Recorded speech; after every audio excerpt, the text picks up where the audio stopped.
Thank you all for those who are able to join us today at the donation ceremony here at the National Corvette Museum. I'm Dr. Sean Preston, President and CEO. Today we have with us a special Lifetime Inspire Society member of the museum, someone who supported us and believed in us before there was even a physical museum constructed. Mr. Howard Maxwell joins us from Ocala, Florida, just 3 weeks after taking delivery of his beautiful Zeus Bronze 2020 Corvette through our museum delivery program. But this time, instead of taking a car home with him, he will be leaving a beloved car behind. One of the big things the museum is about is presenting Corvette history and telling the story of not only the generations, but the years that Corvette has been produced and been a part of the Corvette lifestyle. And one of the big goals when I came on board was to fulfill kind of representing one of each year in the collection. And 1961 is a year we have been missing.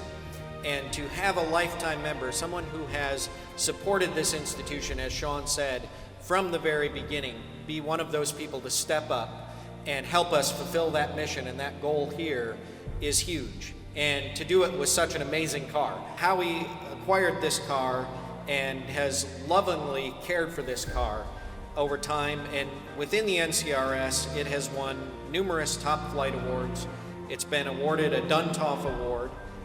It has received the NCRS Founders Award, and it's a Bloomington Gold certification car. I was actually in Bloomington looking for a 67 big block car, and I happened to run across the 61, and the original owner still had it. And as a kid, of course, like a lot of people, couldn't afford any Corvettes. And a friend of mine was a pharmacist, and he had a 1961 Corvette from new, and I got a chance to at least drive it, and I didn't own it. But it kind of put a little burning passion in me to someday maybe have a 61. And when I saw this car and realized that it was original and had the one owner, it certainly intrigued me, so long story short, I bought it. We drove across country twice with it, and just enjoyed traveling. I ended up one time thinking it was going to get towed back from Steamboat Springs, and unfortunately it couldn't be, so I said I'll drive it. And we had a little bit of a problem. We were going into Jackson Hole, Wyoming, and we saw a little sign that said tarring and chipping operation, and it looked like somebody opened fire on us, and it busted the lights and chipped up the front end and the windshield. So I had to repair all that, but the good thing about these things, they are repairable. Well, basically nowadays a lot of people are turning cars into, I guess what they're calling the resto mods. And I was afraid if we sold it, chances are somebody might really just want the shell, the body of the car, and they would basically put a new car underneath it, giving them more convenience. It's understandable. You'd have better steering and better brakes. You could have air conditioning, a stereo, and a GPS.